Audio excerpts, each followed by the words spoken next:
Une femme qui était en cours, on a porté plainte. Elle était accusée que elle a voulu empoisonner son mari avec des champignons, les champignons, comment on les appelle? Champignons vénéneux. Comment on les appelle? C'est quoi les termes? C'est ça?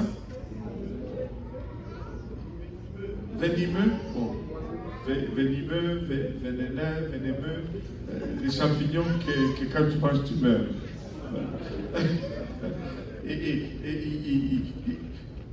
Et là, on l'accuse. Le mari dit, on l'accuse qu'elle a tué son mari parce que elle lui a donné les champignons venimeux. Et là, elle dit non, je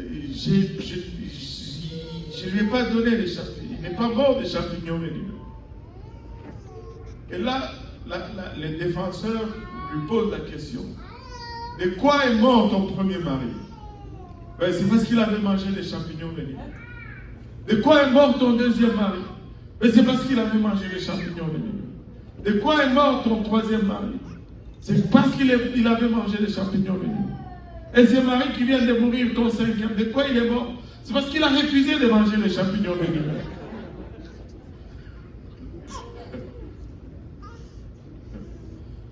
Oh Seigneur Jésus.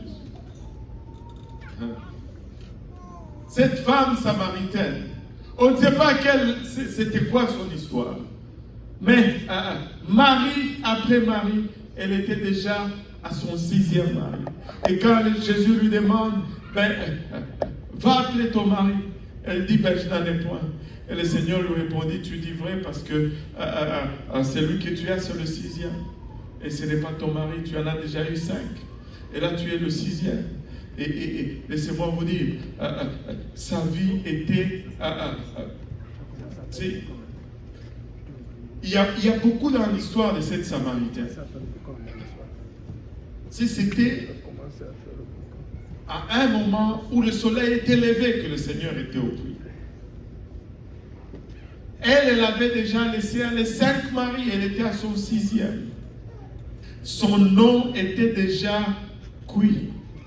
Sa réputation était déjà bafouée. Elle vivait sous une culpabilité et sur une honte lourde, au point où elle devait choisir le moment où elle allait puiser l'eau. Parce que la Bible nous dit qu'au moment où elle est allée puiser l'eau, il n'y avait personne. Ce n'était pas le moment où les femmes allaient normalement puiser de l'eau. Et Jésus est allé l'attendre là, expressément à cette heure-là, parce qu'il savait qu'elle allait venir là, à ce moment-là. Ce n'était pas n'importe quel moment de la journée, ce n'était pas tôt le matin lorsque toutes les femmes sortent du village avec leurs cruches pour aller puiser. Non, non, non. Elle a attendu que toutes ces femmes fassent leur devoir et qu'elles rentrent. Et lorsqu'il n'y a plus personne au puits, elle va là en secret pour à son tour puiser de l'eau. Et c'est là que Jésus la rencontre. Laissez-moi vous dire, nous servons un Dieu qui peut te rencontrer là où tu es. Alléluia. Des fois, tu te regardes, tu te dis, il n'y a plus rien de bon en moi, je ne suis pas digne. Alléluia, mais lui, il ne te regarde pas comme ça. Il dérange tout son programme. Oh.